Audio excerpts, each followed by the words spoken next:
perlu iman yang kuat ketika berdiskusi dengan orang kafir. Perlu iman yang kuat.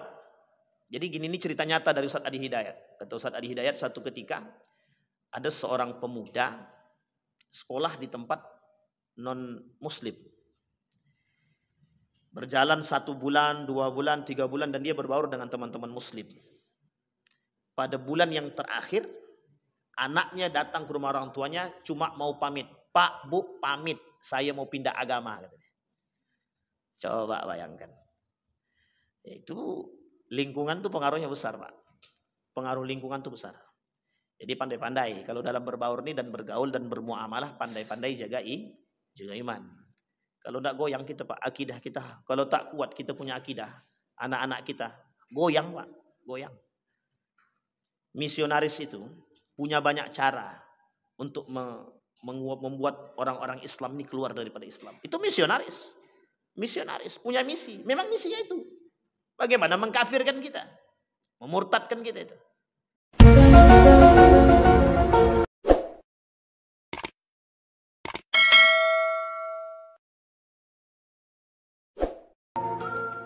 A'udzu billahi minasyaitonir rajim. Bismillahirrahmanirrahim.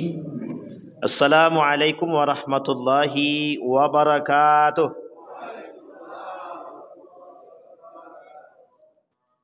Alhamdulillahi rabbil alamin. Alhamdulillahilladzi hadana li hadza wa ma kunna linahtadiya laula an hadanallah. Asyhadu an la ilaha illallah wahdahu la syarika lah. Wa ashhadu anna Muhammadan abduhu wa rasuluh la nabiyya ba'd. Allahumma salli wa sallim wa barik ala hadzal nabiyil karim. Allahumma salli ala Muhammad wa ala ali Muhammad fil alamin innaka Hamidum Majid. Ya ayyuhan nasu taqu rabbakumul ladzi khalaqakum min nafsin wahidah wa khalaqa minha zawjaha wa batha minhuma rijalan katsiran wa nisaa'a. Wattaqullaha alladzi tasaaluna bihi wal arham innallaha kana 'alaikum raqiba. Puji syukur kehadirat Allah atas limpahan rahmat dengan mengucapkan alhamdulillahirabbil alamin.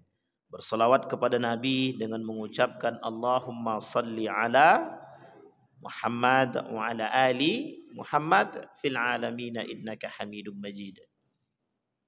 Kita ucapkan barakallahu fikum. Kita ucapkan semoga Allah memberikan keberkahan kepada kita semua, terutama bagi Bapak Ibu yang berpuasa, yang masih berpuasa Syawal. Insyaallah mudah-mudahan keberkahan Ramadan dan keberkahan Syawal Allah berikan kepada hamba-hamba yang dicintai oleh Allah. Amin ya rabbal.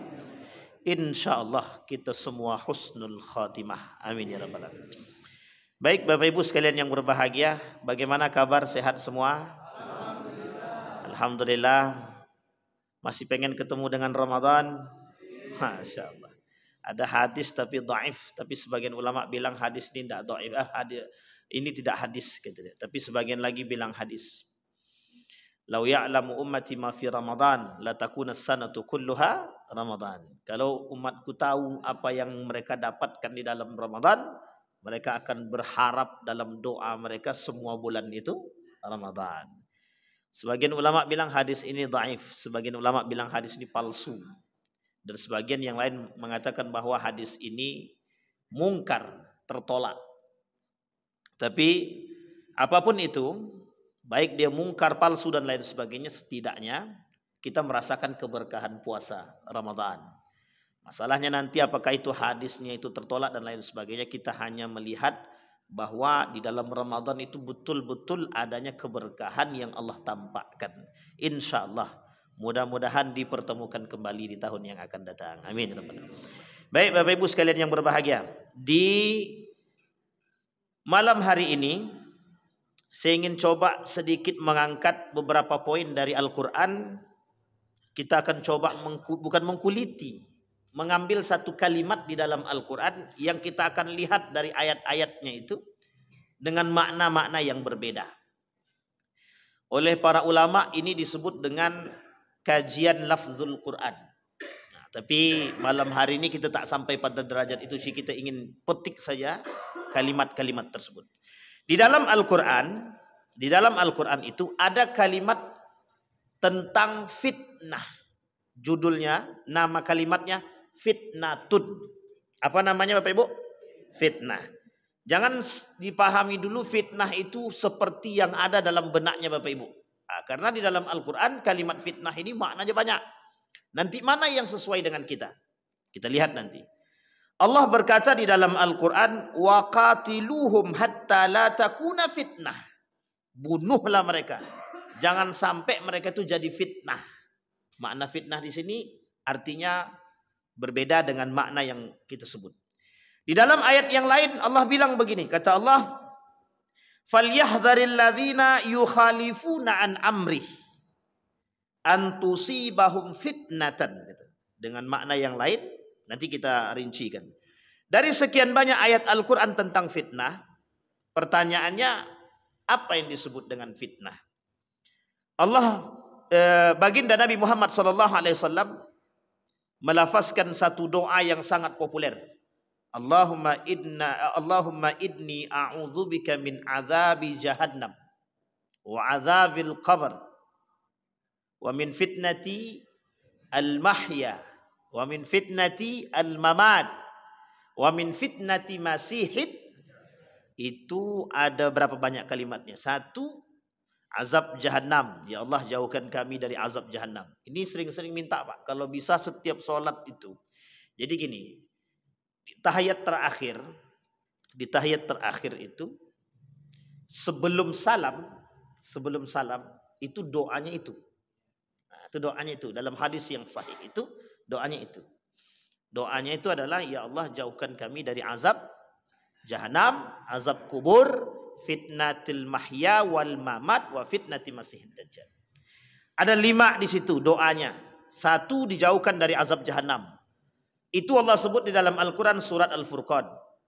Kata Allah di dalam Al-Qur'an itu, dalam surat Al-Furqan itu, wa ibadur rahman alladzina yamshuna 'alal ardi hauna wa idza khatabahumul jahiluna qalu sama walladzina yaquluna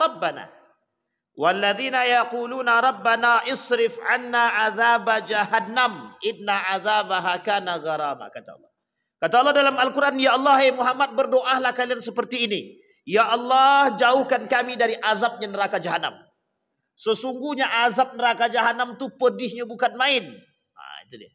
Jadi jangan pernah membayang, tapi insya Allah yang hadir nih haram neraka jahanam untuk membakar jasad Bapak Ibu semua. Amin. Insya Allah.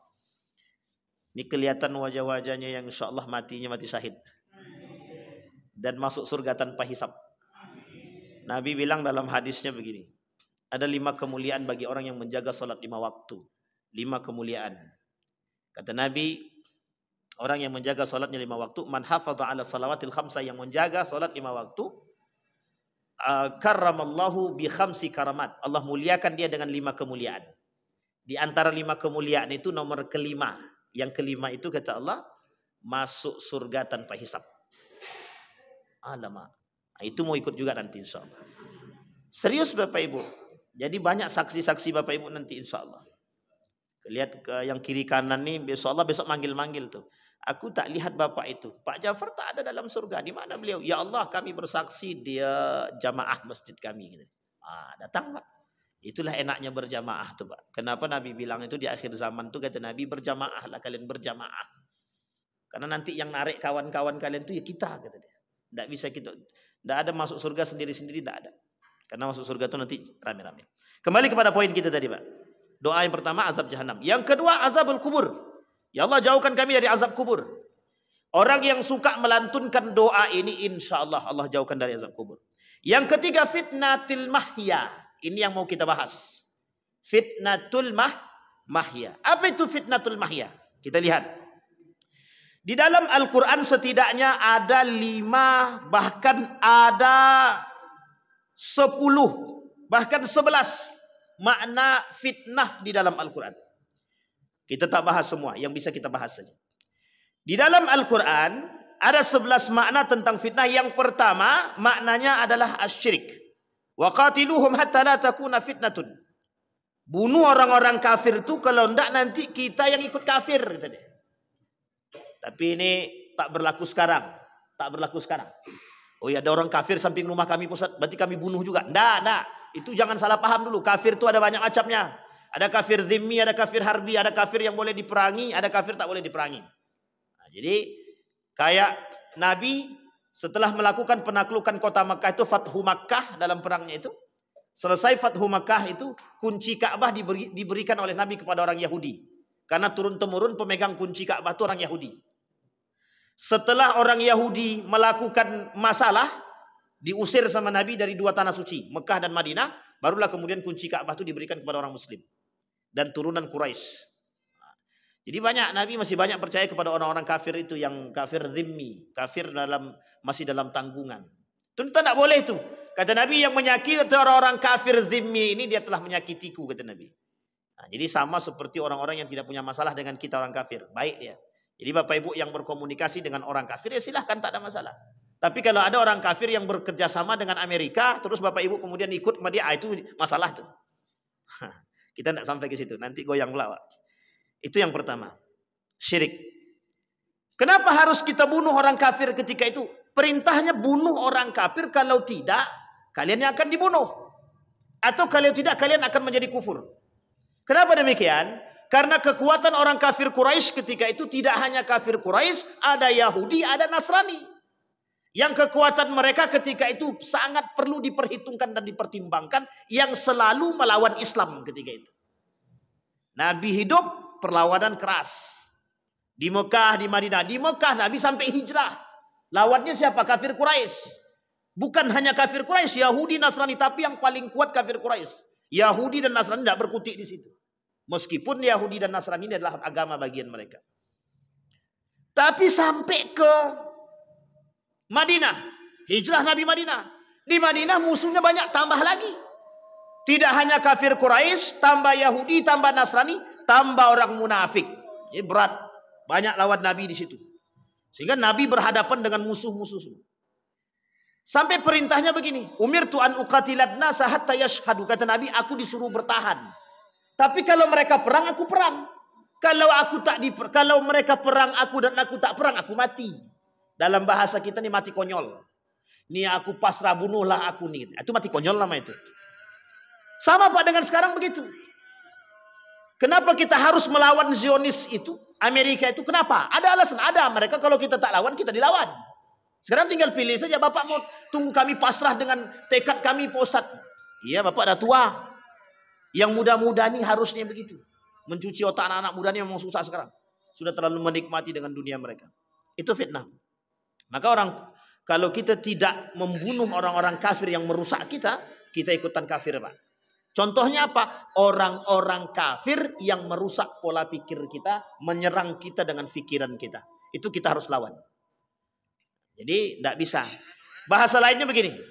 Bapak Ibu menjaga harta Bapak Ibu, harga diri, harga kehormatan keluarga, kehormatan harga agama. Kemudian Bapak Ibu punya harta, itu wajib Bapak Ibu jaga, wajib.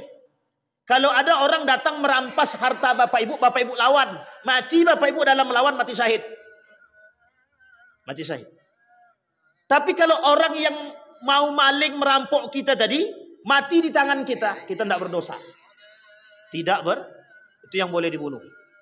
Nabi bilang, umirtu an uqatilan nas, aku diperintahkan untuk menyerang kalau diserang. Kalau tak diserang, tak boleh serang. Orang tu tak nyerang kita, tiba-tiba kita yang serang mereka. Misal, ada orang kafir samping rumah Bapak Ibu, mereka tu tak ngapa-ngapain. Orang cuma ngontrak, aku ni benci kali, hina aku lihat muka kalian ni. Itu tak boleh itu Bapak Ibu. Itu tak boleh. Karena derajat manusia di hadapan Allah dalam hukum sosial itu sama.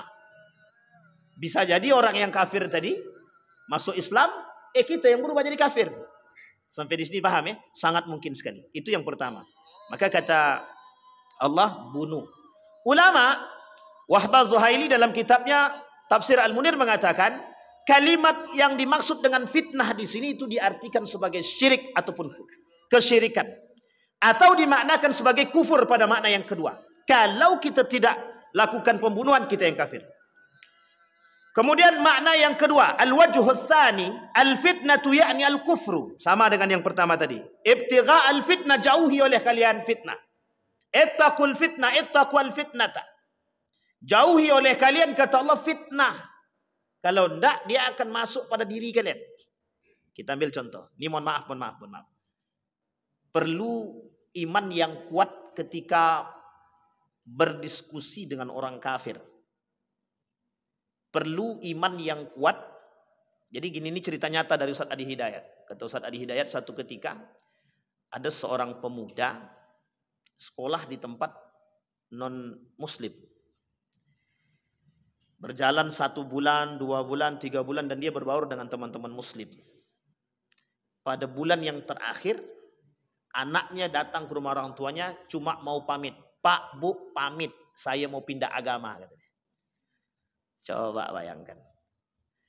Itu lingkungan tuh pengaruhnya besar, Pak. Pengaruh lingkungan tuh besar.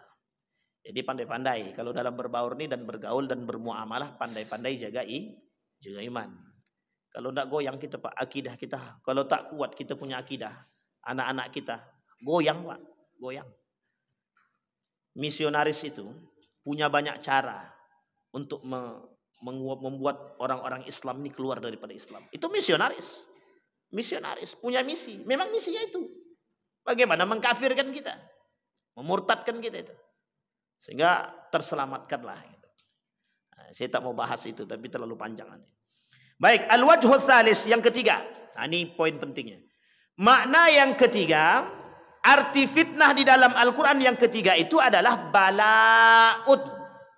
Apa artinya bala, Bapak Ibu? Bala, bencana.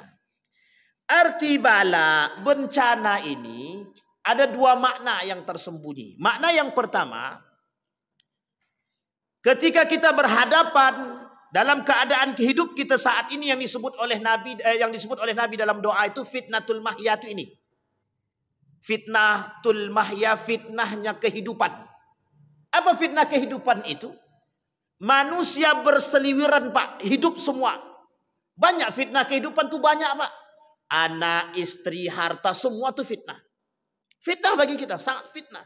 Allah sebut dalam Al-Quran, inna auladakum wa azwajakum fitnah. Dalam kalimat yang lain, inna auladakum wa amwalakum fitnah. Anakmu, istrimu, hartamu fitnah. Pertanyaan fitnah ini apa? Diartikan 2. 1 balak, bencana. Yang kedua ujian. Bapak Ibu pilih yang mana? Yang pertama apa yang kedua? Bala atau ujian? Kedua-duanya, Pak. Tidak bisa. Karena kebaikan dan keburukan itu fitnah. Kata Allah, sesungguhnya kebaikan dan keburukan itu adalah fitnah. Kita ambil contoh begini. Contoh daripada fitnah yang kehidupan yang ada pada diri kita hari ini. Ketika Bapak Ibu, mohon maaf, punya anak, tapi anaknya tidak sholat. Tidak sholat. Itu fitnah tidak kira-kira? Arti fitnah ini apa? Bencana atau ujian? Dua-duanya. Kalau Bapak Ibu sudah ajarkan dia agama, itu bencana berarti. Tapi kalau tidak, itu ujian. Dan dua-duanya bisa masuk, Ustaz. Bisa. Tergantung sudut pandang. Tapi bagaimana caranya kalau kita pandang sebagai ujian? Tujuan Allah untuk menguji orang beriman.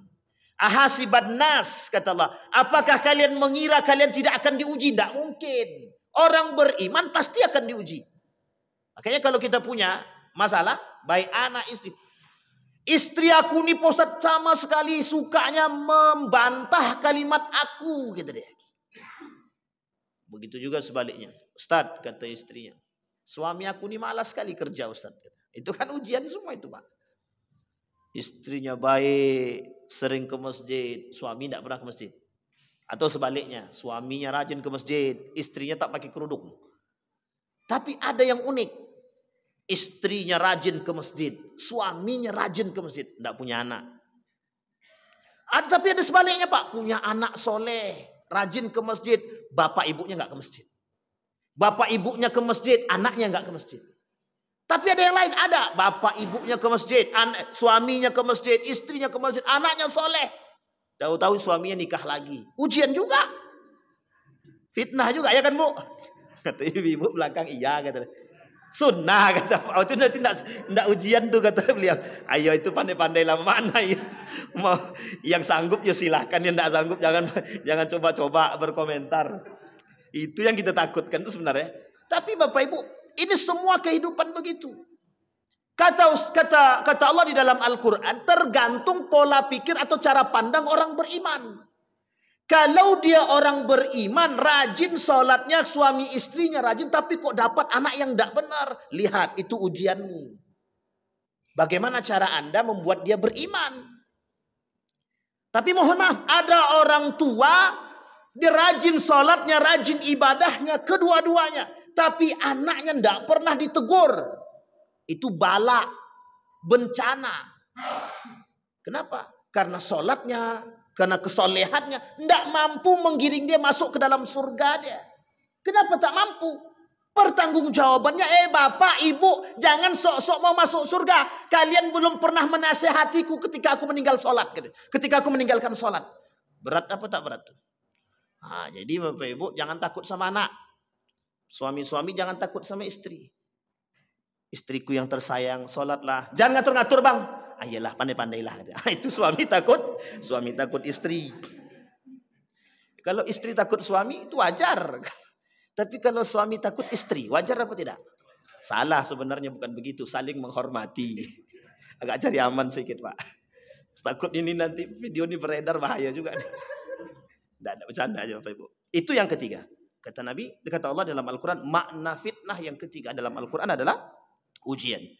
Falyahdharil ladzina yukhalifuna amrihi an tusibatna fitnah. Jauhi oleh kalian fitnah itu, takutnya fitnah itu akan datang kepada kalian. Atau bersiap-siaplah. Bagi siapa yukhalifun? Fitnah akan datang kepada orang yang bertolak belakang daripada syariat agama. Orang yang tak mau menjaga agamanya, orang yang tak mau menjaga nilai agama, fitnah datang kepada mereka. Apa fitnahnya? Dua, cobaan, ujian, satu lagi bala, bencana. Baik Bapak Ibu. Nah, ada makna lain daripada fitnah ini yang dalam kehidupan kita. Makna fitnah yang diartikan sebagai tuduhan. Pernah dengar ya Bapak Ibu? Makna fitnah diartikan sebagai tuduhan. Itu bagian daripada fitnatul mahya. Fitnah kehidupan. Bapak Ibu tidak mencuri dituduh mencuri.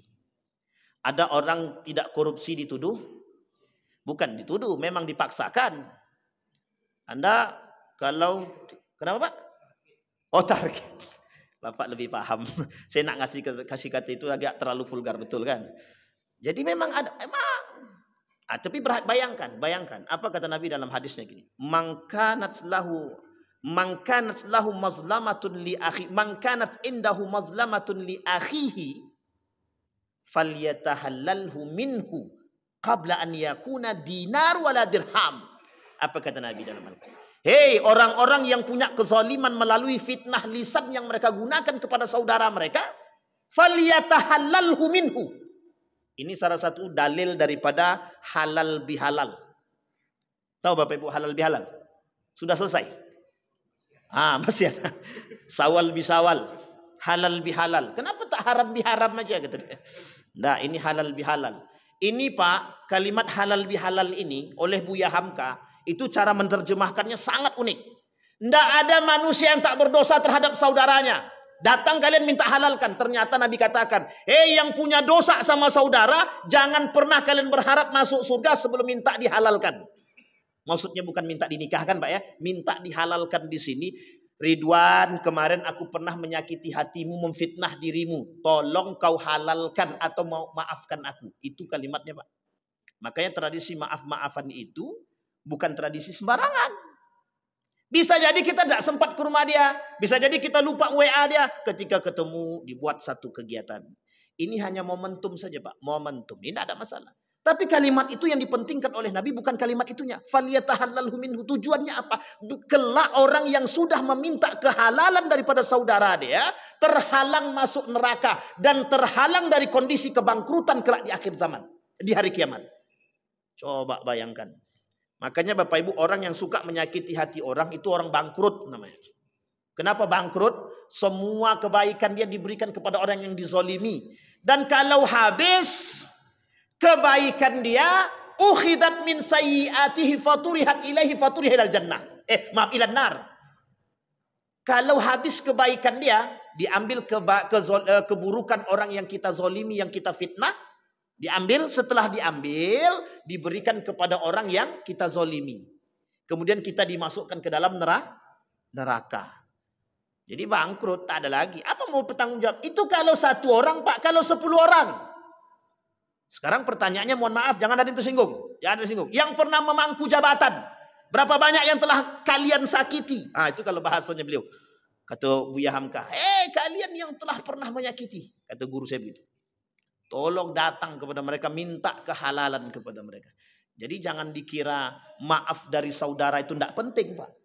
Tapi ada Pak Ustadz, aku maafkan tapi aku tak mau bertemu dengan dirimu. Pernah begitu? Nabi juga begitu.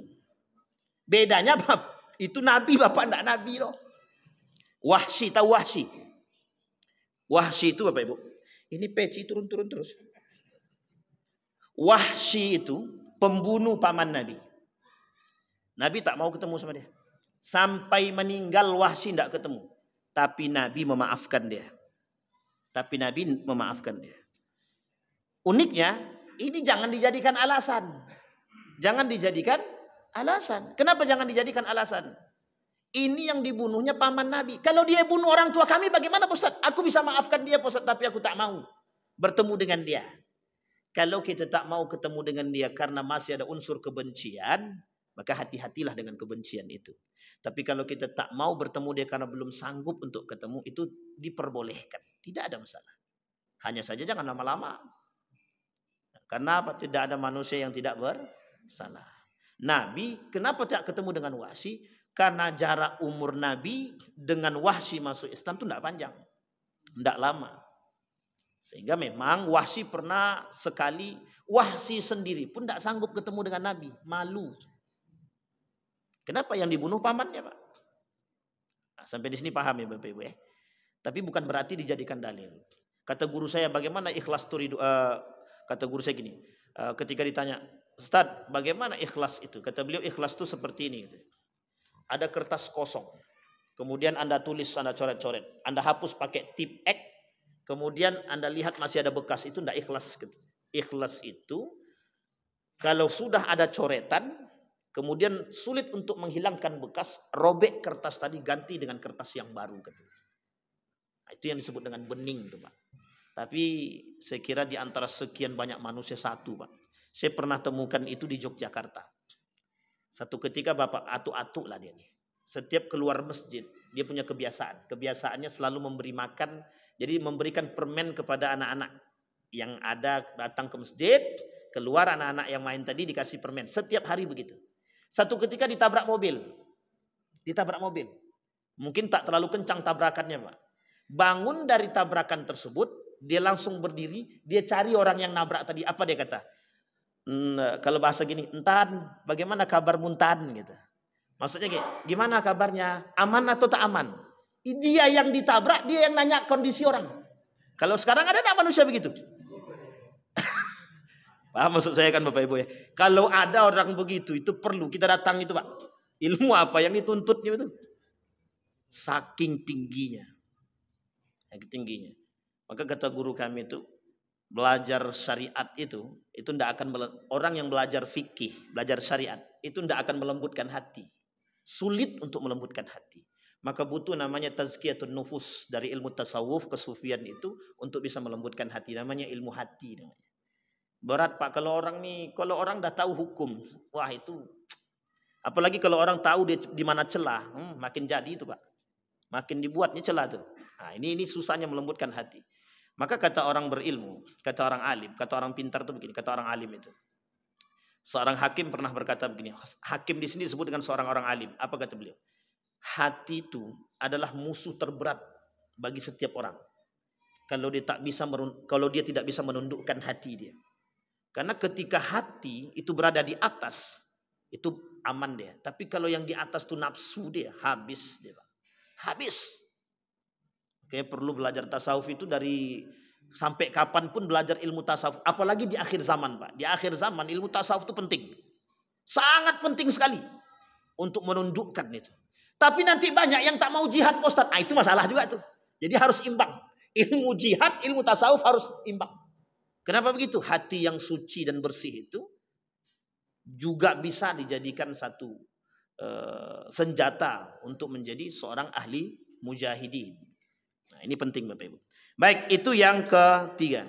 Jadi maknanya adalah selain daripada bala, selain daripada ujian, ada makna yang lain, cobaan, kemudian bencana, kemudian makna tuduhan. Nah, Bapak Ibu sekalian yang berbahagia, keselamatan seseorang itu kan pada lisan.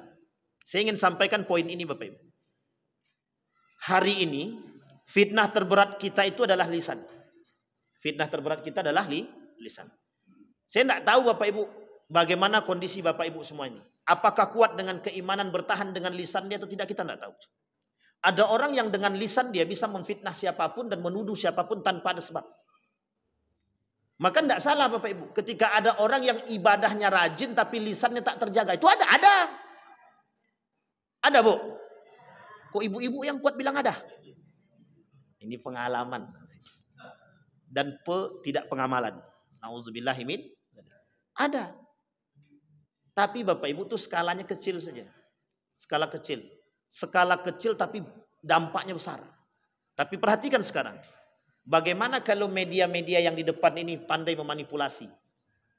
Bagaimana kalau media-media ini bisa memanipulasi? Kira-kira yang mendengarkan banyak apa sedikit? Misal. Bisa enggak saya katakan, ini contoh ya, ini kalau dipotong bahaya juga nih. Contohnya begini, saya bilang Pak Ja'far itu Syiah. Misal saya bilang, atau Pak Ja'far belakang ini. Kalau yang cuma di dalam masjid ini yang mendengar, itu tinggal maju saya ke depan dan saya klarifikasi. Pak Ja'far tidak Syiah. Selesai atau tidak?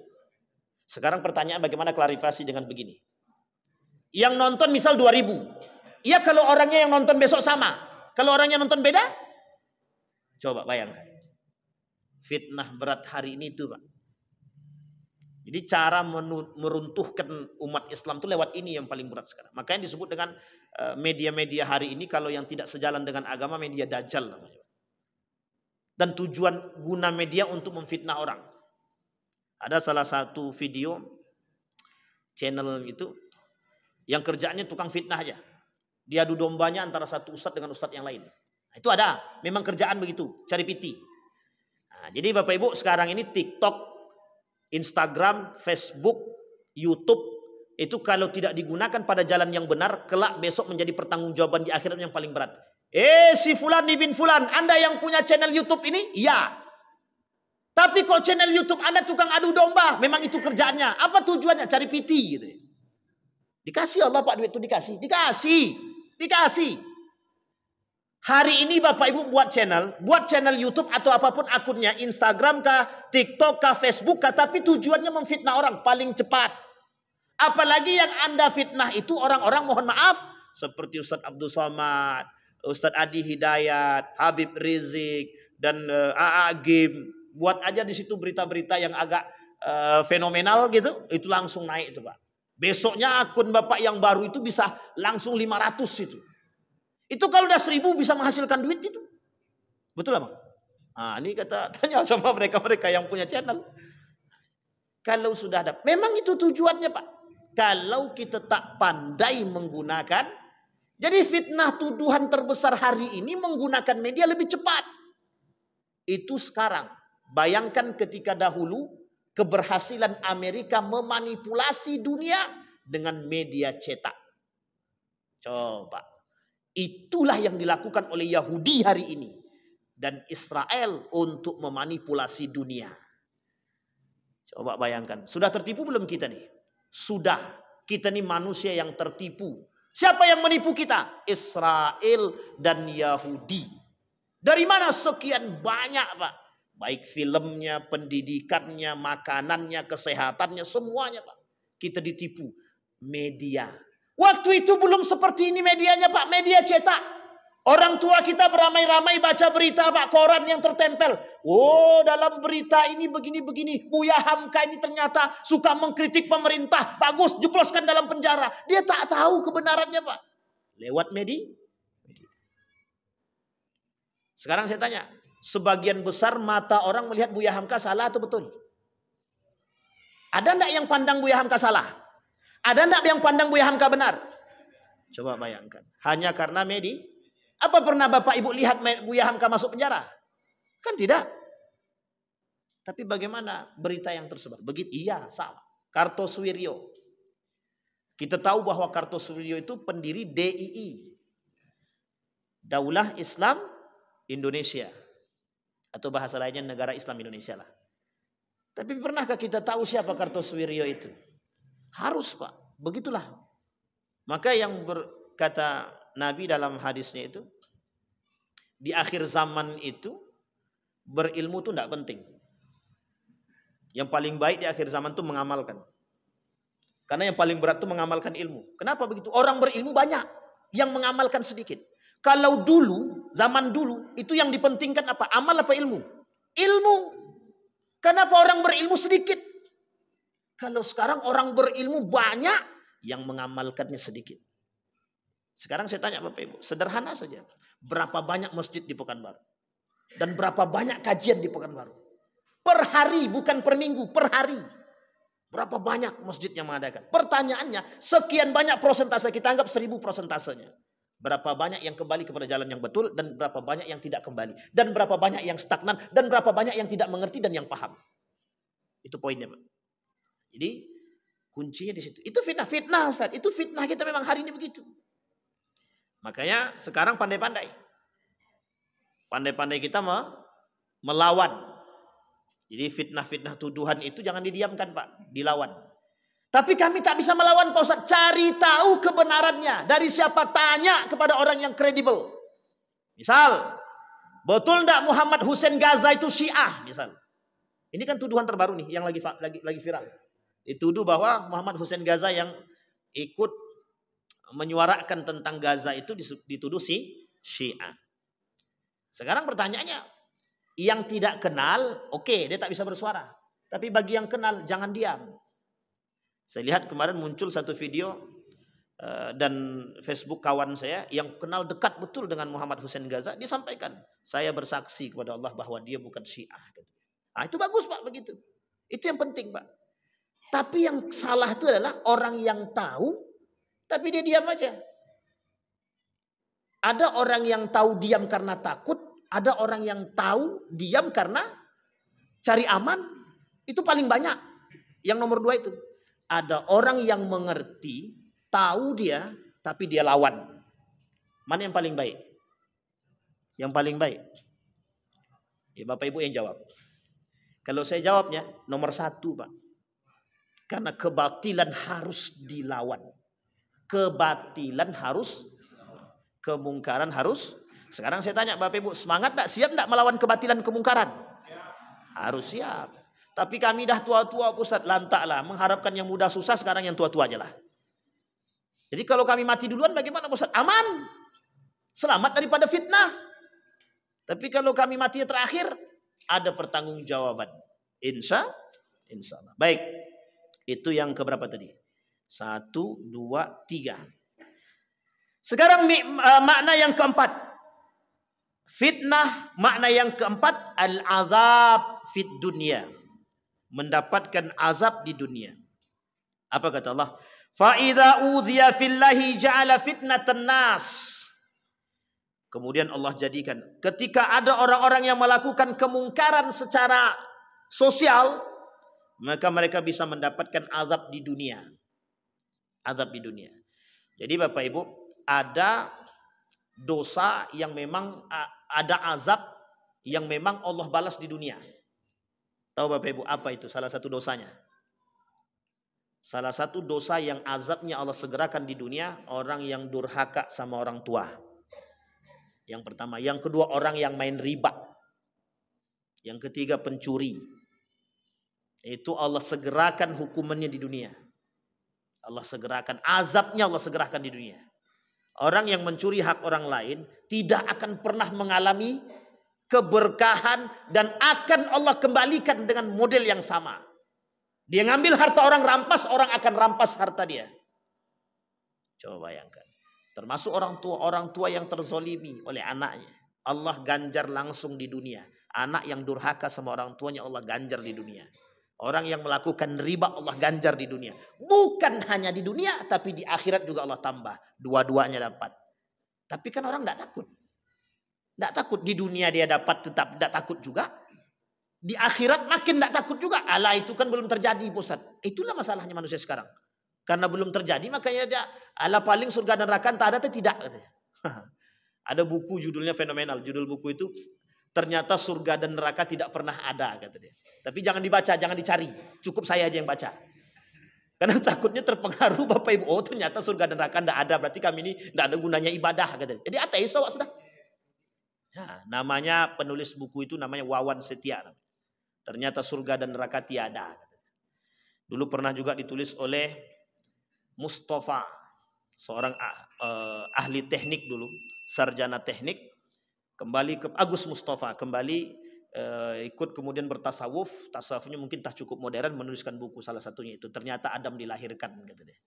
Itu tanda tanya. Tenang Pak, tenang. Itu tanda tanya. Itu kalau sempat disebar luas bahaya juga kan. Baik, azab. Nah, Bapak Ibu sekalian yang berbahagia, apa kata Allah?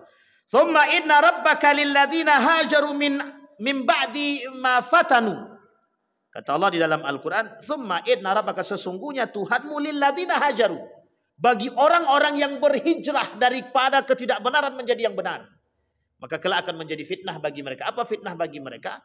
Mereka akan ditiadakan daripada azabnya dunia.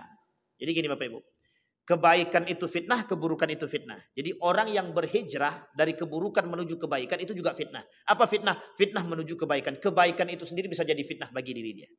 Artinya apa? Fitnah itu, arti kebaikan fitnah di sini ada disebut dengan sebagai ujian. Bisa dipahami Bapak Ibu. Jadi kebaikan itu juga uji. Makanya baik itu ujian, buruk juga ujian. Dapat anak ujian, tak dapat anak ujian. Sekarang yang paling besar, paling berat yang mana? Ujian ada anak atau ujian tidak ada anak? Jangan dibanding. Karena setiap orang tidak akan bisa membandingkan. Hanya saja bagi kelompok tertentu hari ini tidak punya anak itu lebih baik. Ya, ada kelompok tertentu namanya child free. Kelompok yang tidak pengen punya anak. Dan itu sekarang sedang digaung-gaungkan di Indonesia. Nah, salah satunya yang telah menggaungkan Singapura. Yang nggak pengen punya anak. Menikah suami istri, kami nggak pengen punya anak. Anak itu malah petaka, katanya. Nah, tapi itu kan melanggar fitrah Tuhan sebenarnya. Tapi memang kalau ditanya memang ada kewajiban punya anak. Memang tidak ada memang. Bapak Ibu carilah dalilnya. Wajib punya anak. Tidak ada tuh Pak. Cuma itu menentang Tuhan. Artinya menentang fitrah. Dan ini fitnah juga. Fitnah bagi kita juga. Coba bayangkan ketika kita dihadapkan dengan orang seperti itu. Ditanya, emang ada kewajiban punya anak? Anda sama sekali nggak pengen punya anak. Itulah punya anak juga kalian lagi. Banyak juga anak lagi. Kan orang tua zaman dulu begitu juga Pak. Punya anak 12. Orang zaman dulu punya anak 12, 13, 9, rata-rata di atas 5. Orang sekarang punya anak 1 stres. Orang zaman dulu punya anak 12 malah senang. Orang zaman sekarang punya anak 1 stres. Orang zaman dulu punya anak 12 wajahnya makin muda.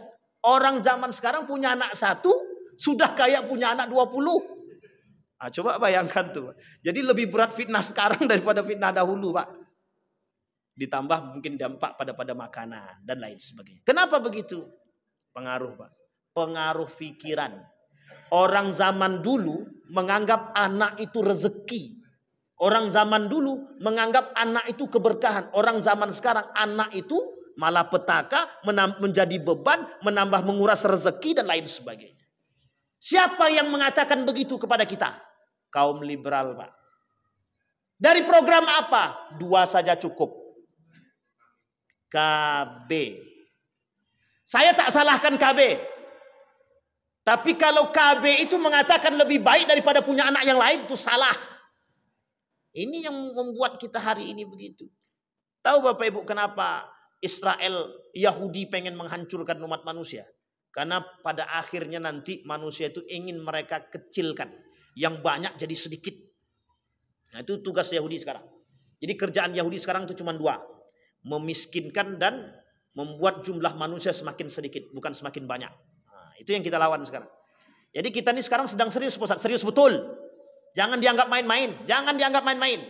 Nah, kapan waktu kalau kita ketemu kita sampaikan karakternya kaum-kaum Yahudi itu Pak. Biar Bapak tahu sejarah pembangkangan, pengkhianatan mereka itu. Wah itu Masya Allah. Nah, ini kalau kita teruskan panjang ceritanya. Sampai 1, 2, 3, 4. Yang keempat tentang azab fid dunia. Allah segerakan. Apa maksud fitnah di sini? Makna fitnah di sini adalah azab bagi siapa? Bagi mereka yang melakukan kezaliman terhadap manusia. Baik kepada orang tua ataupun kepada sesama manusia. Allah segerakan azab mereka. Bapak Ibu sekalian yang berbahagia. Dari poin ini Bapak Ibu. Kita sama-sama jaga. Semua yang Allah berikan kepada kita ini adalah ujian. Ini yang disebutkan oleh Nabi dalam hadisnya fitnatul mahya. Ujian kehidupan. Atau fitnah kehidupan. Semua yang berada di tangan kita menjadi fitnah. Hanya saja orang beriman harus kuat menjaganya. Itulah kuncinya. Iman. Kembali kepada Al-Quran dan Sunnah dengan cara yang baik. Insya Allah Allah kokohkan iman kita. Allah kuatkan. Allahumma tsabbit qulubana 'alal iman. Allahumma tahhir qulubana bil iman. Fa'tabiru ya ulil absar la'allakum tuflihun. Assalamualaikum warahmatullahi wabarakatuh.